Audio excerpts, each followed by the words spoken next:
Hi friends, நான் உங்கள்கிட்ட சொன்னேன்ல, நான் என்னுடைய பழைய வீடியோ பழைய ஃபோட்டோ இருந்தால் உங்களுக்கு காமிக்கிறேன்னு சொல்லிட்டு பாருங்கள். என் சாமி ரூமு எப்பயுமே இப்படி தான் இருக்கும். அப்போலாம் நான் யூடியூப்லாம் வீடியோலாம் போடவே இல்லை. எப்பயுமே இப்படி தான் இருக்கும். இதெல்லாம் நான் வரலட்சுமி நோன்பு வைக்க பார்த்து வாடகை வீட்டில் ஒரு 6 வருஷமாக வச்சேன். அப்போ எடுத்த வீடியோ. இதிலே 3 வீடியோ மிஸ்ஸிங் ஆயிடுச்சு.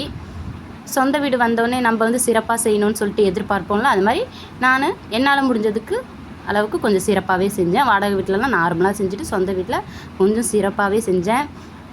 இப்போ இந்த வீடியோ எதுக்குன்னா, இந்த ஃபோட்டோலாம் இப்போ தான் எனக்கு கிடச்சிச்சு. இது ரீசெண்டாக ஒரு சில ஜென்மம்லாம் அதை புரிஞ்சிக்கவே மாட்டேங்குதுங்க ஃப்ரெண்ட்ஸ். அவங்கள பார்த்து செய்கிறேன்னு சொல்லுதுங்க.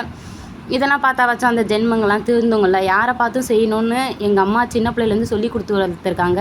அடுத்தவங்கள பார்த்து ஒரு புடவை கூட எடுத்து கட்டக்கூடாதுன்னு சொல்லி கொடுத்தே வளர்த்துருக்காங்க. இது வரைக்கும் மற்றவங்கள பார்த்து செஞ்ச கேரக்டர் நாங்கள் கிடையாது.